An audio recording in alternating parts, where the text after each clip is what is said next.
Bismillahirrahmanirrahim. Dear students, this is your teacher Yasir Khan and you are watching me on my YouTube channel Learn with Khan. Hopefully you all will be fine, doing well and learning from the videos that we have uploaded on our YouTube channel. In accounting, we discussed ledger and trial balance. हम उस topic को complete कर चुके हुए हैं, उसकी examples आपको करवा दी हैं. अब हमने जो नेक्स्ट टॉपिक करना है वो है bank and banking transactions. Banking transactions को हमने रिकॉर्ड करना सीखना है. उसको भी उसी तरह से हमने उन एंट्रीज़ को, उन ट्रांजैक्शंस को 4 स्टेप प्रोसीजर के थ्रू देखना है. हमने देखना है कि अकाउंट कौन से इफ़ेक्ट हुए हैं, उनमें हेड कौन से इन्वॉल्व हुए हैं, इजाफा हुआ है या कमी हुई है, और उसके बाद हमने डेबिट और क्रेडिट के रूल्स अप्लाई करते हुए उसकी जनरलाइजिंग सीखनी है, ताकि जब हम एंट्रीज़ करें तो हमें पता हो कि इसमें कोई अकाउंट क्यों डेबिट हो रहा है और क्यों क्रेडिट हो रहा है. तो बैंक एंड बैंकिंग ट्रांजैक्शंस वो करने से पहले हमें बैंक को डिफ़ाइन करना है, बैंक को समझना है. बैंक क्या होता है, छोटी छोटी सी ये कुछ इंट्रोडक्टरी चीज़ें ये देख लें. बैंक एक ऐसा इंस्टीट्यूशन है that borrows money at a lower rate of interest and lends money at a higher rate of interest. उधार लेता है लोअर रेट के ऊपर और उधार देता है हायर रेट ऑफ इंटरेस्ट के ऊपर. तो ये जो डिफरेंस होगा इन दोनों रेट्स का, इंटरेस्ट रेट्स का, ये बुनियादी तौर पर जो बैंक है उसका ये रेवेन्यू है. अब ये कहा जा सकता है कि जो बैंक है it buys and sells money. ये पैसे ख़रीदता और बेचता है, पैसों का ये काम करता है, पैसों का ये कारोबार करता है. जिनके पास ज़रूरत से ज़ायद पैसे हैं उनसे थोड़े रेट ऑफ इंटरेस्ट के ऊपर ले लेता है, और जिनको पैसों की ज़रूरत है, फ़ंड्स की ज़रूरत है, उन्हें ज़्यादा रेट ऑफ इंटरेस्ट के ऊपर ये रकम उधार दे देता है. बैंक ऐसा करने के लिए, लोगों से पैसे लेने के लिए डिफरेंट अकाउंट्स ऑफ़र करता है. हम उनमें से कोई ये 3 अकाउंट्स देखते हैं. एक करंट अकाउंट है, रमा खाता, चलत खाता है, सेविंग डिपॉजिट्स है, बचत खाता है, और फिक्स्ड डिपॉजिट्स. ये 2-3 मैंने यहाँ पे आपको एक्सप्लेन करने हैं, थोड़ा सा समझाने हैं. करंट अकाउंट जो है ये वो खाता है जो कि बिजनेसमैन यूजुअली खोलते हैं. इसमें ये रनिंग और एक्टिव अकाउंट है.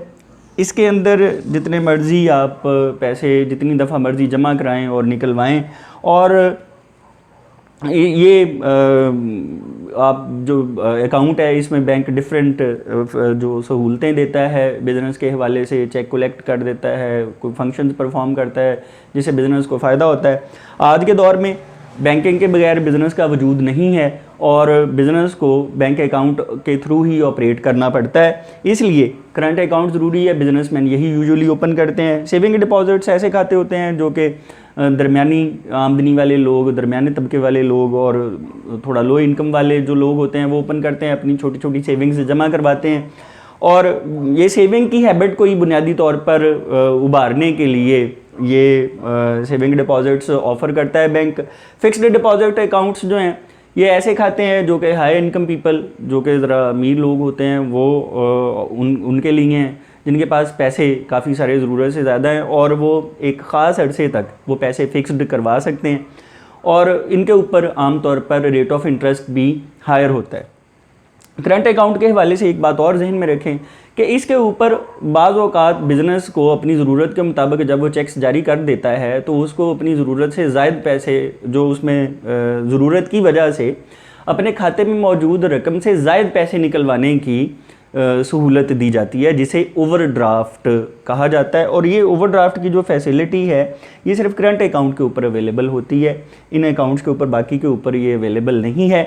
जनरल एंट्रीज़ करने के लिए आपने ये जहन में रखना है कि जो ट्रीटमेंट ऑफ कैश है उसको हमने 2 हवाले से देखना है. एक मेन कैश होता है और एक पैटी कैश होता है. मेन कैश वो है जो कि कैश रूटीन में हम यूज़ करते हैं अपनी ज़रूरतों के लिए, और पैटी कैश वो होता है जो कि कारोबार के छोटी अमाउंट के जो एक्सपेंसेस हैं, रूटीन के रोज़मर्रा के एक्सपेंसेस, उनके लिए अकाउंटेंट को कुछ रकम दे दी जाती है कि जिसमें से वो डेली रूटीन के छोटे छोटे अखराजात, एक्सपेंसेस ऑफ स्मॉल अमाउंट जो हैं वो वहाँ से बर्दाश्त करने होते हैं. वो पैटी कैश कहलाता है. पैटी एक्सपेंसेस के लिए उनका रिकॉर्ड रखने के लिए पैटी कैश बुक अलग से बनाई जाती है. अभी हम मेन कैश को यहाँ पे डिस्कस करेंगे। मेन कैश भी दो हिस्सों में, एक cash in hand, cash in office है, और एक कैश एट बैंक है। कैश इन हैंड को जब हम जनरलाइजिंग करेंगे तो एंट्रीज में कैश इन हैंड को कैश अकाउंट से ज़ाहिर करेंगे और कैश एट बैंक को बैंक अकाउंट से ज़ाहिर करेंगे। कैश इन हैंड भी एसेट है, कैश एट बैंक भी एसेट है, दोनों करंट एसेट्स हैं। जनरल में कैश इन हैंड को कैश अकाउंट और कैश एट बैंक को बैंक अकाउंट कहना है। अब हम इसकी जनरल एंट्रीज देखते हैं, इनको हमने समझना है, समझने की कोशिश करते हैं। कोई 18-20 इंस्टेंसेस मैं आपको समझाता हूँ ताकि आप लोग उसके बाद उन जनरल एंट्रीज़ को जब हम आगे इसको कैश बुक में हमने बैंक रिकॉन्सिलिएशन स्टेटमेंट में हमने अप्लाई करना है, तो जब हम वहाँ पे अप्लाई करें तो आपको समझ आए कि ये जनरलाइजिंग किस तरह से हुई है। ये रूल्स आप यहाँ पे अच्छी तरह से समझ गए तो आपके लिए कैश बुक और बैंक रिकॉन्सिलिएशन स्टेटमेंट आसान हो जाएगी। तो अब हम एंट्रीज़ देखते हैं।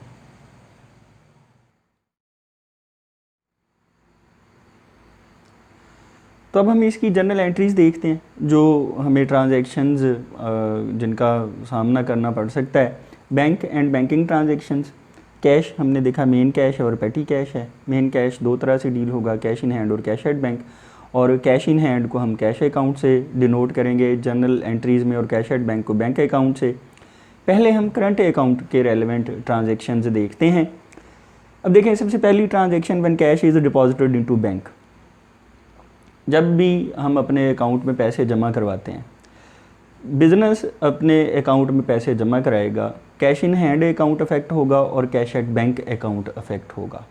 अब ये जहन में रखना है कि जब भी जो पैसे पास पड़े हुए हैं, हमने यहाँ से उठाए 1 लाख रुपए, फ़र्ज़ करें हम अपने अकाउंट में जमा करवा रहे हैं, तो दफ्तर में से, ऑफिस में से 1 लाख रुपए उठाया और हमने बैंक अकाउंट में जमा करा दिया। Cash in hand asset decrease हो गया तो क्रेडिट हो जाएगा, और cash at bank asset increase हो गया तो डेबिट हो जाएगा। इसको कैश अकाउंट से ज़ाहिर करेंगे, इसको बैंक अकाउंट से ज़ाहिर करेंगे, तो इस तरह से फिर इसकी एंट्री बन जाएगी bank account debit to cash account credit, और नरेशन होगी कैश डिपॉजिटेड इनटू बैंक। फिर दूसरी एंट्री देखें, when cash is withdrawn from bank. अब ये इवेंट है कि हमने बैंक में से पैसे निकलवाए हैं। अब वो दो हवाले से यूज़ हो सकते हैं कि या तो हमने बैंक से निकलवाए हैं और वो हमारे कारोबार के इस्तेमाल में आने हैं, और दूसरी सिचुएशन ये हो सकती है कि हमने वो निकलवाए हैं और वो मालिक अपने ज़ाती इस्तेमाल के लिए यूज़ करेगा। इफ़ फॉर बिज़नेस यूज़ और ऑफिस यूज़ हैं, फिर तो इसका मतलब है कि बैंक में से पैसे निकलवाए, कैश एट बैंक एसेट में कमी हो गई और दफ्तर में ला कर रख लिए, कैश इन हैंड एसेट में इजाफा हो गया। एक अकाउंट कैश इन हैंड का आएगा, दूसरा कैश एट बैंक का आएगा। अब यहाँ उलट काम होगा पिछले इवेंट से, यहाँ cash in hand asset increase कर जाएगा और उसे डेबिट करेंगे, और cash at bank asset decrease हो जाएगा तो उसे क्रेडिट करेंगे। कैश इन हैंड के लिए कैश अकाउंट और कैश एट बैंक के लिए बैंक अकाउंट आएगा। तो फिर इसकी एंट्री उलट होगी, इसकी एंट्री बनेगी cash account debit to bank account credit, और नरेशन हो जाएगी cash withdrawn from bank for office use. अब इसी में जो बी इवेंट है हमारा, बी इवेंट है if for personal use of owner. अगर मालिक के ज़ाती इस्तेमाल के लिए होंगे, if for personal use of owner, तो फिर यहाँ पे दो अकाउंट्स आएंगे। अब देखें, जब पर्सनल यूज़ की बात आ जाए तो इसका मतलब है ड्राइंग्स अकाउंट आएगा। उसने पैसे निकलवा लिए हैं ओनर ने, तो ड्राइंग्स लाइबिलिटी ऑफ कैपिटल को डिक्रीज़ करती हैं तो डेबिट हो जाएंगी, और इसलिए ये अकाउंट डेबिट हो जाएगा। कैश एट बैंक, अब चूँकि बैंक अकाउंट में से पैसे निकले हैं तो फिर कैश एट बैंक इन्वॉल्व होगा, तो cash at bank account asset है वो डिक्रीज़ हो जाएगा तो क्रेडिट होगा, और कैश एट बैंक को हम जाहिर करेंगे बैंक अकाउंट से। तो फिर एंट्री बन जाएगी drawings account debit to bank account credit, और नरेशन होगी ड्राइंग्स मेड बाय ओनर। दो इवेंट्स हो गए। थर्ड इवेंट है if any expense is paid by cheque. अब ये दोनों तरह से स्पेलिंग्स ठीक हैं, ये चेक के अमेरिकन स्पेलिंग है, बैंक के चेक के लिए भी ये स्पेलिंग्स यूज़ होते हैं। एक तो इसका मतलब पड़ताल करना, निगरानी करना होता है, और एक ये QUE वाला जो चेक है ये ब्रिटिश के स्पेलिंग्स हैं। If any expense is paid by cheque, तो फिर एनी एक्सपेंस अकाउंट, और दूसरा अकाउंट कैश एट बैंक आएगा। यानी कोई भी खर्चे का जो अकाउंट है, मसलन फ़र्ज़ करें हम रेंट अदा करते हैं तो रेंट एक्सपेंस आ जाएगा, सैलरीज अदा करते हैं तो सैलरीज एक्सपेंस आ जाएगा, कोई सा भी खर्चा है। एक तो वो खर्चे का अकाउंट होगा और दूसरा चूँकि चेक के ज़रिए से दिया है। अब देखें, जब ये जहन में रखें कि जब हम कोई भी चेक जारी करते हैं, पेमेंट तो उसकी बैंक उसी वक्त करेगा जब कोई शख्स आके उसको प्रेजेंट करेगा, यानी बैंक के सामने वो चेक प्रेजेंट होगा हमारे अकाउंट में से, तो फिर अदायगी होगी, ऐसे तो अदायगी नहीं होगी। लेकिन जब हम चेक कोई भी जारी करते हैं तो हम उसी वक्त एंट्री कर लेते हैं, और हम इस बात को सोचते हुए, ये मस्बत सोचते हुए कि चलें आज नहीं, कल नहीं, परसों जब भी ये चेक प्रेजेंट होगा, इसकी पेमेंट हो जाएगी, तो हम उसकी कैश बुक में अपने एंट्री कर लेते हैं। इसलिए हम उसकी जर्नल एंट्री करते हुए ये सोचते हैं कि ये जो चेक जारी हुआ है, ये चेक के वजह से हमारे कैश एट बैंक एसेट में कमी हो गई, पैसे अदा हो गए, तो हम उसको डिक्रीज़ कर लेते हैं अपने कैश एट बैंक एसेट को। तो एक्सपेंस इंक्रीज़ हो गए, बढ़ गए, क्योंकि पेमेंट जो कर दी है, और ख़र्चा बढ़ जाए तो डेबिट, और कैश एट बैंक एसेट है और एसेट डिक्रीज़ हो गया तो क्रेडिट। पेमेंट इस सेंस में मैं कह रहा हूँ कि चेक इशू कर दिया, और जब चेक इशू हो गया हमारे हिसाब से यह है कि इसकी पेमेंट हो गई है, इसलिए खर्चे बढ़ गए और कैश एट बैंक एसेट कम हो गया, तो उसको बैंक अकाउंट से ज़ाहिर करेंगे। तो इसलिए फिर एंट्री ये बनेगी, any expense account debit to bank account credit, और नरेशन हो जाएगी expense paid by cheque. Fourth event ये होगा, अब ये तो चेक की, ये एक्सपेंस की अदायगी मैं आपको समझा रहा था। अब ये हो सकता है कि कोई भी क्रेडिटर है हमारा, किसी वजह से हमने उसके पैसे देने थे, तो हम उसको पेमेंट करने के लिए चेक जारी कर दें। If payment is made to a creditor by cheque, यानी हम किसी क्रेडिटर को चेक के ज़रिए से पेमेंट करते हैं, तो एक उस क्रेडिटर का अकाउंट आएगा, दूसरा कैश एट बैंक का अकाउंट आएगा। क्रेडिटर लाइबिलिटी है और कैश एट बैंक एसेट है, क्रेडिटर लाइबिलिटी डिक्रीज़ हो गई तो डेबिट हो जाएगी। अब ये भी वही बात है, cash at bank asset decrease हो गया तो क्रेडिट। देखिए ये भी फ़ौरन ही डिक्रीज़ हुआ नहीं है, हम ये सोच रहे हैं, ये पॉजिटिव सोच रहे हैं कि जो चेक हमने उसे जारी किया है तो वो उसको पेमेंट उससे मिल ही जानी है, तो एसेट चेक जारी करते हुए हम उसकी फिर एंट्री कर रहे हैं। कैश एट बैंक ये उसी इंस्टेंस पे हो रही है, एसेट डिक्रीज़ हो गया तो क्रेडिट, तो कैश एट बैंक को हम कैश एट बैंक नहीं लिखेंगे एंट्रियों में, एंट्रियों में हम फिर बैंक अकाउंट लिखेंगे। इसलिए ये नाम इधर मैं जो लिख रहा हूँ ये फिर यूज़ होगा। ये देखें, ये 4 के 4 स्टेप्स, अकाउंट कौन सा, हेड कौन सा, इजाफा कमी और डेबिट क्रेडिट। जब भी कोई नए इवेंट्स आएंगे मैं आपको हमेशा उसकी इस तरह से जो 4 स्टेप प्रोसीजर है हम उसे गुजरा करेंगे, ताकि हमें जर्नल एंट्री वो याद रहे कि क्या सोच के किस प्रोसेस के थ्रू हुई है। इसकी एंट्री बन जाएगी creditor account debit to bank account credit, और नरेशन हो जाएगी पेमेंट मेड टू क्रेडिटर। अब 5वें इवेंट में फिर ये बैक एरो लगाया है। ये जो 5वां इवेंट है, इस बैक एरो का मतलब है कि ये इवेंट इस पिछले इवेंट से जुड़ा हुआ है।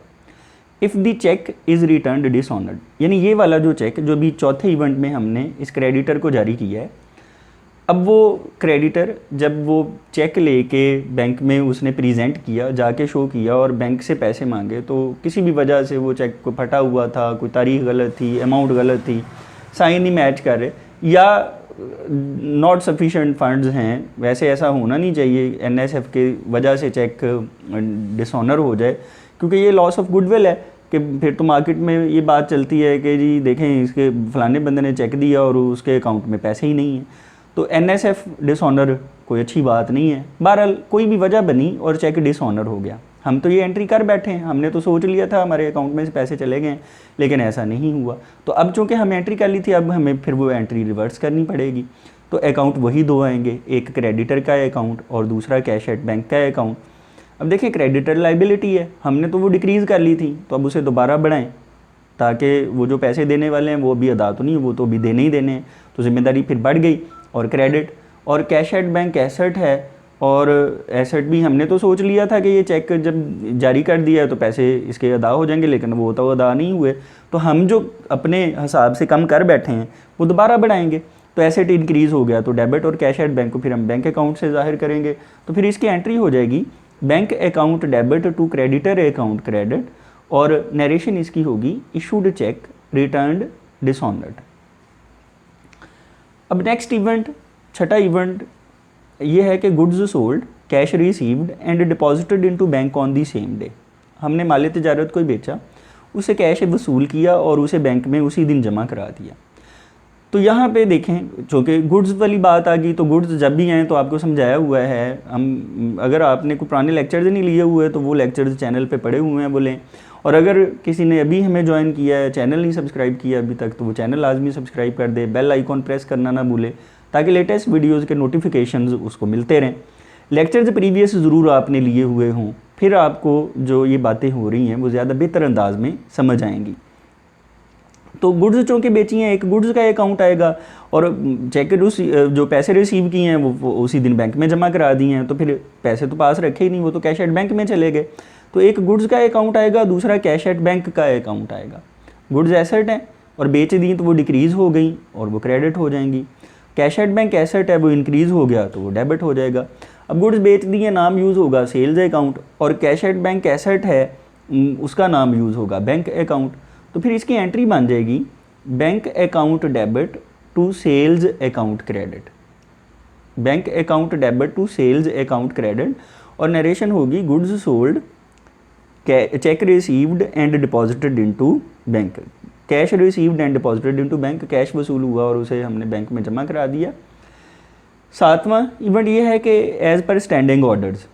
अब स्टैंडिंग ऑर्डर्स क्या होते हैं? ऐसे ऑर्डर्स जो हम बैंक को एक दफ़ा दे देते हैं और उसके बाद बैंक उस ऑर्डर की कंप्लायंस करता है, उस हुक्म की तामील करता है बस। यानी जब तक कि हम उसे नेक्स्ट ऑर्डर नहीं देंगे, कोई उसको रोकेंगे नहीं, तो वो जो काम हमने करने का बैंक से कहा है वो काम बैंक करता ही रहेगा। ऐसा हुक्म स्टैंडिंग ऑर्डर कहलाता है। अब हमने कोई ऑर्डर दिया है, bank makes payment of following expenses, like उसने इंश्योरेंस प्रीमियम अदा कर दिया, रेंट अदा कर दिया। अब हमने बैंक को हुक्म दिया हुआ है कि जी ये हमारे अकाउंट में से फ़लानी जो इंश्योरेंस कंपनी है ये, या ये जो हमारा लैंडलॉर्ड है, उसको आपने ये पेमेंट कर दिया करनी है। ये जब तक हम नेक्स्ट रोकेंगे नहीं वो पेमेंट होती जाएगी। अब ऐसे वजह से बैंक ने वो पेमेंट कर दी है।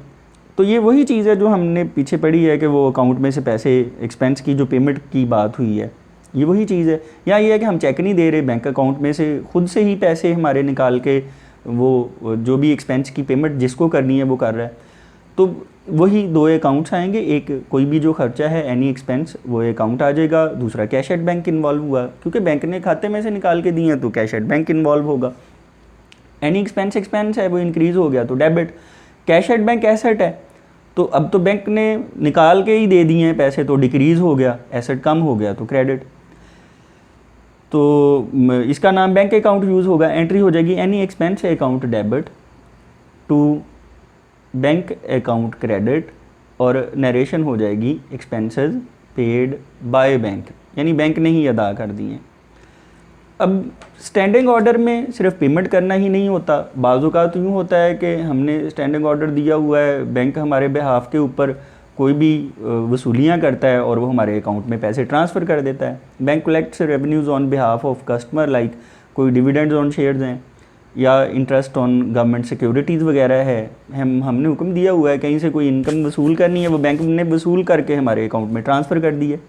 अब देखें, जो भी पैसे हमारे बैंक में पड़े हुए हैं, हम बिज़नेस हैं, हमारा अकाउंट है, बैंक में जो पैसे पड़े हुए हैं वो हमारे लिए एसेट हैं, क्योंकि जितने भी पैसे हमारे बैंक में पड़े हुए हैं वो हमने बैंक से लेने हैं, तो हमारे लिए एसेट है। हमारा अकाउंट जो बैंक में है वो अमानत है, जितने भी पैसे उधर पड़े हुए हैं वो अमानतन हमने रखवाए हैं, तो वो हम किसी भी वक्त बैंक को ये चेक लिख कर हम उससे कॉल कर लेते हैं कि भाई ये हमें दो रिसीवेबल हैं भाई वो हमारे। तो एक कैश एट बैंक अकाउंट आएगा, दूसरा कोई भी जो रेवेन्यू होगा यानी रेवेन्यू अकाउंट आएगा। कैश एट बैंक एसेट है। अब देखिए, जब बैंक ने वसूल किया और हमारे अकाउंट में मौजूद पैसों में इजाफा हो गया तो cash at bank asset increase हो गया तो डेबिट, और रेवेन्यू इंक्रीज़ हो गया तो क्रेडिट। तो इसलिए कैश एट बैंक को बैंक अकाउंट से आपने डिनोट करना है, तो फिर एंट्री बन जाएगी bank account debit to any revenue account credit, और नरेशन हो जाएगी रेवेन्यूज़ रिसीव्ड बाय बैंक। अब आठवां इवेंट ये होगा कि cheque received from a debtor and retained. किसी भी डेटर से चेक रिसीव हुआ और वो हमने अपने पास रख लिया। अब ये चेक्स वाली दो तीन इवेंट्स आने हैं, इनको अच्छे तरीके से आपने गौर से समझना है। डेटर से चेक लिया और अपने पास रख लिया, पास रख लिया कि उसे कैश इन हैंड में, दफ्तर में जो कैश पड़ा हुआ है उसमें उधर उसको रख दिया, हमने अकाउंट में नहीं जमा कराया। अब हमने एंट्री करनी है तो वो तो कैश इन हैंड में हमने रख दिया, तो cash in hand asset increase हो गया। तो डेबिट। और डेटर चूँकि चेक आ गया, हमें ये है कि कोई बात नहीं, इसके पैसे आ ही जाने हैं, तो हम ये एंट्री तो करनी है। अब हमने एंट्री करने के लिए हम सोच रहे हैं कि ये जो चेक ले लिया इसे, वो पैसे आ गए, डेटर एसेट है हमारा, तो अब उतने पैसे जितने का चेक आ गया अब उतने उसे नहीं लेने, तो डेटर एसेट डिक्रीज़ हो गया, ऐसे डिक्रीज़ हो गया तो क्रेडिट। कैश इन हैंड को कैश अकाउंट से जाहिर करेंगे, तो फिर इसकी एंट्री बन जाएगी cash account debit to debtor account credit, और नरेशन हो जाएगी चेक रिसीव्ड एंड रिटेन्ड। अब ये पहला इवेंट ये हुआ कि चेक हमने अपने पास रखा हुआ है। नेक्स्ट ये है कि यही चेक जो अपने पास रखा हुआ था हमने, when this cheque is deposited into bank on some next date. अब 9वें इवेंट के साथ ये बैक एरो लगाया है, उसका मतलब कि पिछले इवेंट से ही ताल्लुक़ है, यानी जो पिछले इवेंट में चेक डिस्कस हुआ है, जो पास पड़ा हुआ है, उसको हमने अगली किसी तारीख में 2 दिन बाद, 4 दिन बाद या अगले ही दिन हमने बैंक में जमा करवा दिया। बैंक वालों से हमने सोचा कि बैंक उसके पैसे कलेक्ट करके हमारे अकाउंट में ट्रांसफ़र कर दे। बैंक से सर्विसेज, एजेंसी सर्विसेज हम ले रहे हैं, तो ये जो चेक जब हम जमा करवाएंगे तो अब देखें वो कैश इन हैंड में पड़ा हुआ था, वहाँ से उठाया हमने, अकाउंट में बैंक में जमा करा दिया है। अब वो पैसे, यकीनी बात है, बैंक वसूल करके जब भी 2-4 दिन तक वसूली करेगा तो हमारे अकाउंट में पैसे ट्रांसफ़र होंगे, कैश एट बैंक एसेट बढ़ जाएगा। तो यही पॉजिटिव सोचते हुए कि पैसे इसके आ जाएंगे। हम 2 अकाउंट फिर अब इन्वॉल्व हो गए, एक है कैश एट बैंक का और दूसरा कैश इन हैंड का।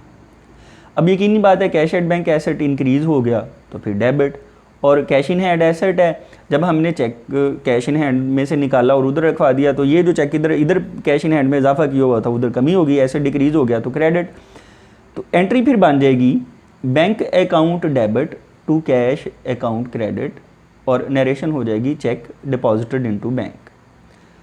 अब 10वां इवेंट फिर ये है कि when this cheque is returned dishonoured. अब ये जो चेक हमने बैंक में जमा करवाया है, अपने पास रखा, फिर अगली किसी तारीख को वो हमने जमा करवाया, अब वो जो चेक है वो डिसऑनर हो गया, वो चेक डिसऑनर हो गया।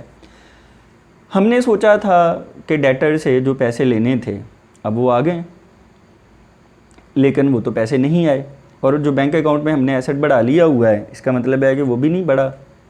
तो अब उस काम को जो हमने बुक्स ऑफ अकाउंट्स में एंट्री कर ली हुई है उसको अब रिवर्स करना पड़ेगा, ताकि हमारा अकाउंट, बैंक अकाउंट वाला जो कैश है और जो हमारा डेटर है वो खाते जो ट्रू पोजीशन है उसे जाहिर करें।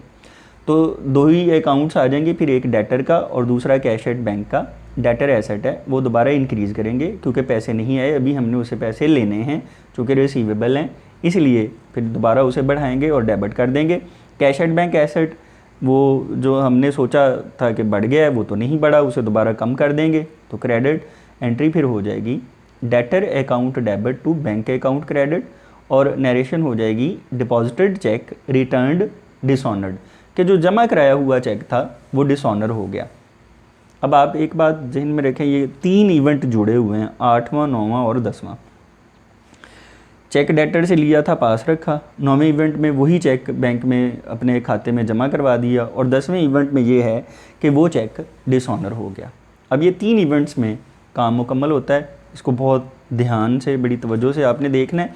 ये सारी जो एंट्रीज़ मैं आपको ये पढ़ा रहा हूँ यहाँ से, इनकी ड्रॉपबॉक्स फाइल, वो उसका लिंक डिस्क्रिप्शन में वीडियो की मौजूद होगा, आप वहाँ से डाउनलोड करें, इसको लिखें, अपने रजिस्टर्स पे लिखें, अपने हाथों से इस बात को गुजारें ताकि आपको अच्छी तरह से इसकी समझ आए। सारा प्रोसेस ऐसे ही करें, ये चारों स्टेप्स में से गुजरें। 11वां इवेंट चेक के हवाले से ही, अब इसको ये जहन में रखें कि cheque received from a debtor and deposited into bank on the same day. अब ये है कि चेक लिया है और उसे अपने पास नहीं रखा बल्कि उसी दिन बैंक में जमा करवा दिया। अब पहले एक काम वो 2 इवेंट में हुआ, हमने तोड़ा उसको हिस्सों में, स्प्लिट किया। यहाँ ये है कि वो इकट्ठा एक ही दफ़ा काम हो गया, हमने चेक लिया डेटर से और बैंक में उसे उसी दिन जमा करवा दिया। तो उसको एक डेटर का अकाउंट आएगा, दूसरा देखें कैश एट बैंक का अकाउंट आएगा, क्योंकि कैश एट बैंक इन्वॉल्व हो रहा है, चेक तो अकाउंट में जमा हो गया। तो डेटर एसेट डिक्रीज़ हो गया तो क्रेडिट, और cash at bank asset increase हो गया तो डेबिट, और कैश एट बैंक को हम जाहिर करेंगे बैंक अकाउंट से। तो फिर इसकी एंट्री ये बन जाएगी bank account debit to debtor account credit, और नरेशन हो जाएगी cheque received and deposited into bank कि चेक रिसीव किया और बैंक में जमा भी करवा दिया। अब 12वें इवेंट के साथ हमने ये एरो यूज़ किया है, वो 11वें से रिलेटेड है। अब 12वें और 11वें का आपस में लिंक है। When this cheque is return dishonoured, अब ये जो चेक जो हमने लेके उसी दिन ही बैंक में जमा करवा दिया था, ये डिसऑनर हो गया। तो ये जो भी एक एंट्री पहले हमने डिसऑनर डिस्कस किया, सेम वही चीज़ बन गई है। अब जब हमने सोचा था डेटर से पैसे आ गए हैं तो नहीं आए, और हमने सोचा था अकाउंट में पैसे बढ़ गए हैं तो वो भी नहीं बढ़े। तो फिर एक कैश एट बैंक का अकाउंट है, दूसरा डेटर का है। कैश एट बैंक एसेट है भाई, वो डिक्रीज़ करें क्योंकि पैसे तो उसमें आए ही नहीं, वो डिक्रीज़ हो गया तो क्रेडिट नाम यूज़ होगा बैंक अकाउंट। और डेटर एसेट है, दोबारा बढ़ाएं उसे क्योंकि अब उसे पैसे लेने हैं, इंक्रीज़ हो गया तो डेबिट। एंट्री फिर उसकी हो जाएगी debtor account debit to bank account credit, और narration deposited cheque returned dishonoured. 13वां इवेंट है कि cheque received from a debtor and retained. फिर ये कुछ एंट्रीज पहले यही इवेंट डिस्कस हुआ है, लेकिन दोबारा अब इसमें से फिर 2-3 एंट्रियाँ आपस में देखनी है, हमने मिलानी है।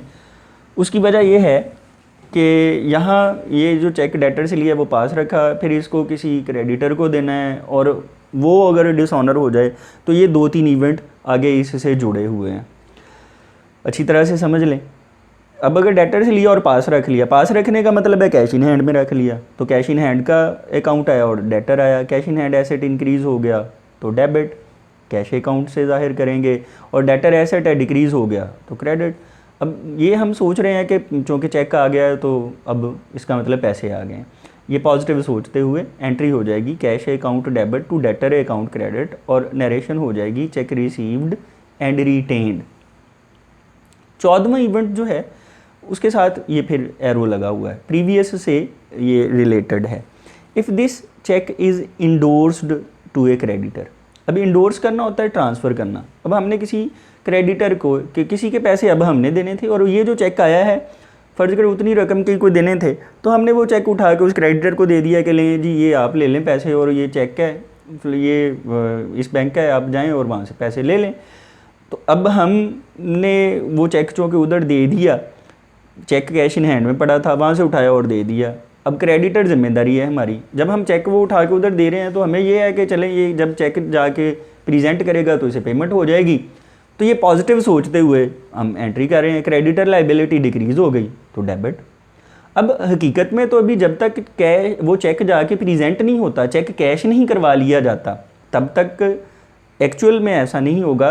लेकिन यह है कि जैसे जैसे हम ये इवेंट्स अकर कर रहे हैं, हम उसी वक्त एंट्रीज़ कर रहे हैं, तो उसमें हम कुछ एजम्पशंस हैं कि जी हम एज्यूम कर रहे हैं कि नहीं ये हो जाएगा। ये पॉजिटिव सोचते हुए हम ये एंट्री कर रहे हैं। क्रेडिटर लाइबिलिटी डिक्रीज़ हो गई तो डेबिट, और cash in hand asset decrease हो गया तो क्रेडिट। फिर इस तरह से एंट्री बन जाएगी creditor account debit to cash account credit, और इसकी नरेशन हो जाएगी cheque endorsed to a creditor. अब जो नेक्स्ट इवेंट फिर 15वां इवेंट ये है कि if the cheque is returned dishonoured. अब ये भी इसके साथ ये एरो हमने लगाया हुआ है, यही चेक जो लेके पास रखा, फिर उसे क्रेडिटर को दिया, इंडोर्स किया, अब वो चेक हो जाता है डिसऑनर। अब अगर ऐसा चेक डिसऑनर हो जाता है, if the cheque is returned dishonoured, तो एक क्रेडिटर का अकाउंट आएगा और दूसरा डेटर का अकाउंट आएगा। अब देखें कि एक क्रेडिटर है, दूसरा डेटर है। क्रेडिटर के पैसे देने थे हमने, वो जिम्मेदारी है हमारी। हमने तो पीछे एंट्री में ये कर दिया था कि जी इसके पैसे चले गए हैं तो जिम्मेदारी कम कर ली थी। अब देखें वो तो डिसऑनर हो गया, जिम्मेदारी तो दोबारा बढ़ानी पड़ेगी। और हमने सोचा था डेटर से एसेट है, वो पैसे आ गए हैं और हमने कम कर लिया था, ऐसा नहीं हुआ। अब उसे दोबारा डेटर में लिखना पड़ेगा क्योंकि वो चेक तो डिसऑनर हो चुका है। अब वो डेटर दोबारा उसे लिखना पड़ेगा हमें, क्योंकि हमने जो कम कर लिया है ऐसा हुआ ही नहीं है। क्रेडिटर लाइबिलिटी बढ़ाएंगे, इंक्रीज़ हो गई तो क्रेडिट, डेटर एसेट दोबारा इंक्रीज़ करेंगे तो डेबिट। फिर इसकी एंट्री हो जाएगी debtor account debit to creditor account credit, और इसकी नरेशन हम लिखेंगे इंडोर्स्ड चेक रिटर्न्ड डिसऑनर्ड। अब नेक्स्ट इवेंट है when interest is allowed by bank और interest is credited by bank. बाज़ औक़ात जो बैंक है वो हमें हमारे अकाउंट में पैसे डालता है, डिपॉजिट्स हैं हमारे पड़े हुए, तो वो पैसे उसने हमारे अकाउंट में ट्रांसफ़र कर दिए हैं इंटरेस्ट के, कैश एट बैंक है, एसेट है हमारा वो बढ़ गया तो डेबिट, और इंटरेस्ट रेवेन्यू है हमारा जो बैंक हमें दे रहा है, इंटरेस्ट रेवेन्यू इंक्रीज़ हो गया तो क्रेडिट।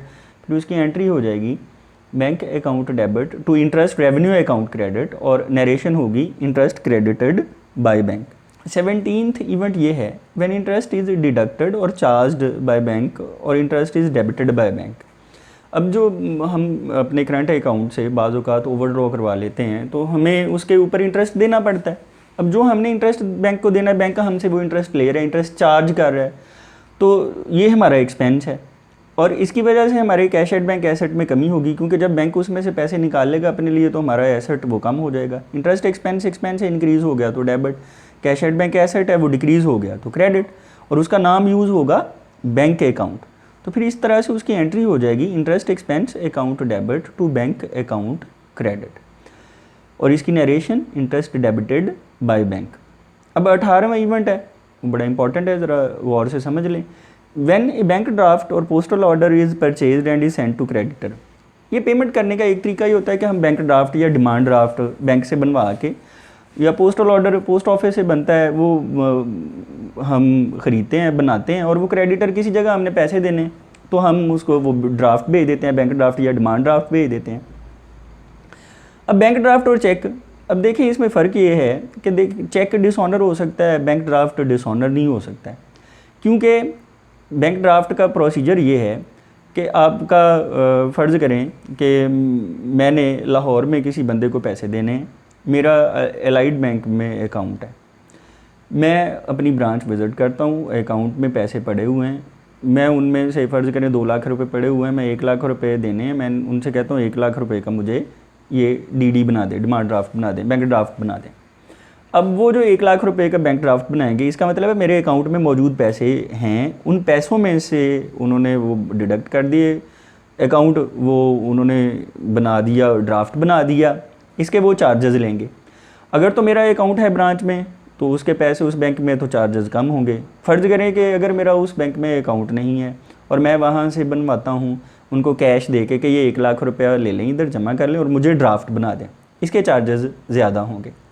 अब यकीनी बात है कि जब पैसे पहले से उस ड्राफ्ट के लिए एलोकेट हो गए हैं तो इसके डिसऑनर होने की अब कोई इसका तुक नहीं बनता है, और ड्राफ्ट जब एक दफ़ा बना दिया जाए, इसकी पेमेंट आमतौर पर स्टॉप नहीं की जाती है। अब कस्टमर श्योर हो जाता है कि इसके पैसे मुझे मिल रहे हैं, और इसके चार्जेस होते हैं, और जैसे जैसे अमाउंट इसकी बढ़ाते जाएंगे हम, इसके चार्जेस भी बढ़ते जाएंगे।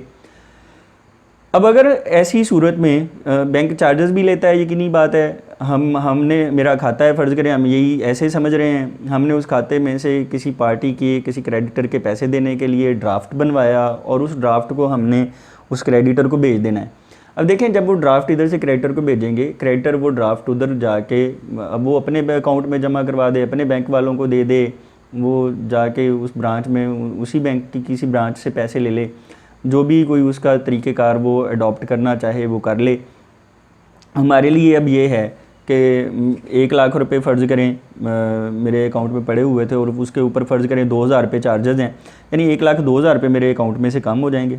1 लाख रुपए की मेरी ज़िम्मेदारी कम होगी, 2,000 रुपये ये ट्रेड एक्सपेंसेस के नाम से रिकॉर्ड किए जाते हैं।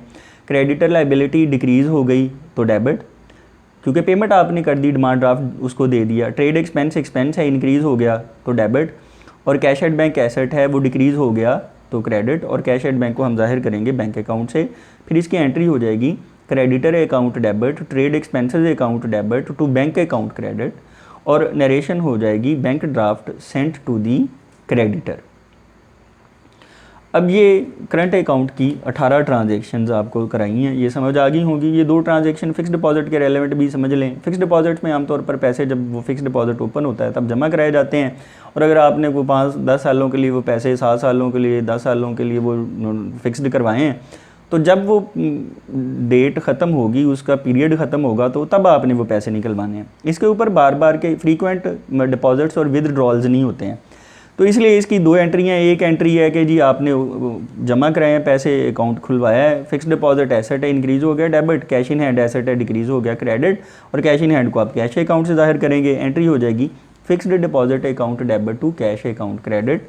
और दूसरी ये है कि when on due date cash is withdrawn from fixed deposit, आपने वो पैसे विदड्रॉ करवा लिए हैं, तो फिक्स्ड डिपॉजिट अकाउंट और cash in hand account, fixed deposit asset है डिक्रीज़ हो गया तो क्रेडिट, और कैश इन हैंड एसेट है वो इंक्रीज़ हो गया तो डेबिट। फिर इसकी एंट्री हो जाएगी cash account debit to fixed deposit account credit. अब ये कोई 20 इवेंट हमने डिस्कस कर लिए हैं, 18 पहले वो ज़्यादा इंपॉर्टेंट हैं, उनको अच्छे तरीके से आप लोग समझें। इनको फाइल ड्रॉपबॉक्स फाइल में लिंक में मौजूद हैं, आप वहाँ से डाउनलोड करें, इनको लिखें, अपने हाथों से गुजारें इसको। अब ये इवेंट्स अगर आते हों, ये एंट्रीज़ अगर आती हों, तो कैश बुक समझना कोई मुश्किल नहीं है, बैंक रिकॉन्सिलिएशन स्टेटमेंट समझना कोई मुश्किल नहीं है, बैंकिंग लेन देन आपको आते हैं, उनको रिकॉर्ड करना आता है, तो अगले दोनों काम आपके लिए इजी हो जाएंगे। इनकी ज़्यादा से ज़्यादा प्रैक्टिस करें। चैनल की वीडियोज़ अगर आपको फ़ायदा दे रही हैं तो इन वीडियोज़ को लाइक करें, इन पे अपने कमेंट्स दें, इनको शेयर करें, चैनल लाजमी सब्सक्राइब करें और ज़्यादा से ज़्यादा लोगों के साथ इसको शेयर करें, ताकि जैसे आप लोगों को बेनिफिट मिल रहा है ऐसे और लोगों को भी फ़ायदा हो। Thanks for watching this video. Thank you.